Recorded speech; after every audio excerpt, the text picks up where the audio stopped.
Baka kita mamaya. Walang hiya ka, pamilya mo nagtutulog na dito, pera mo pinagtutulog at kinakain mo lang. Lagi ka na lang ganyan.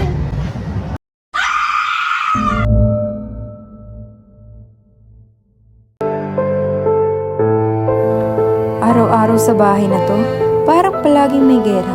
Kahit sa pinakamaliit na bagay, nag-aaway ang mga magulang ko. Ang mga sigaw nila, parang sinasakal yung natitirang katahimikan sa buhay ko. Minsan, gusto kong sumigaw ng mas malakas kaysa sa kanila.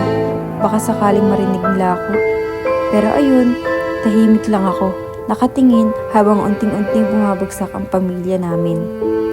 Walang sandaling tahimik.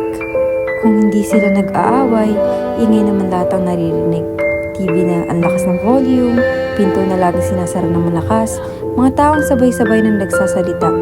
Ang gulo, sobra. At parang ako lang nakakaramdam na unti-unti na ako nauubos sa lahat ng to. Parang hindi nila napapansin na andito ako. Ako ba? Tao pa ba ako sa paningin nila? O parang bahagi na lang ng background ng magulong bahay na to? Minsan, naiisip ko, upang silbi ng pananatili ko sa lugar na hindi na maramdam na tahanan.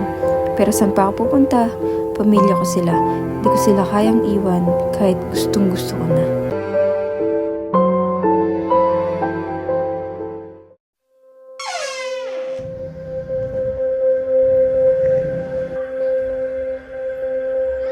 Oh, saan ka na naman pupunta?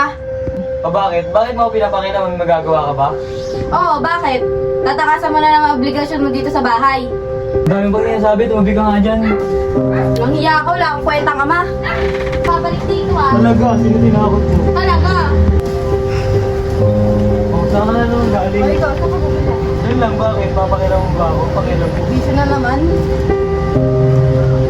Saan na naman pumunta yung responsable kong tatay? Diyan ka pala na. Ano nangyari?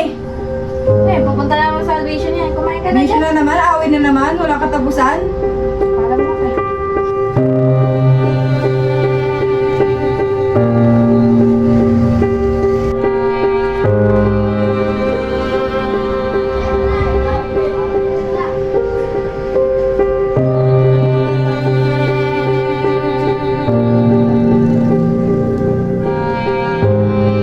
Kaya dala mo na ba, Brett?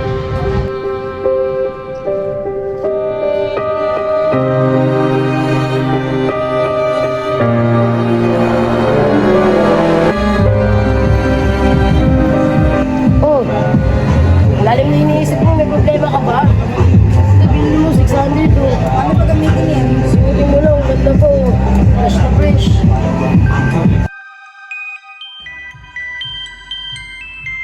Yo, stop. Hello. Oh, bakit? Nag-aabutan dito. Ah, okay. Sige. Okay, papunta na.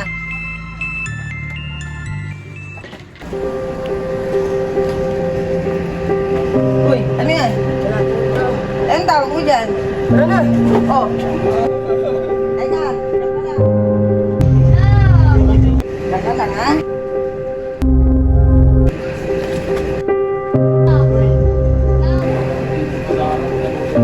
Hello? Oo, meron akong nahuli dito eh. Oo, nag-aabutan. O, punta na kayo.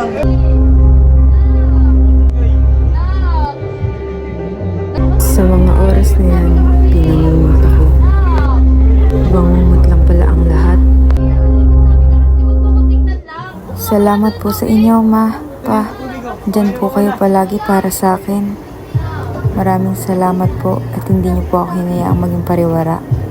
Oo, anak, palagi kami nandito para sa'yo. Ikaw ang nagbigay unti-unti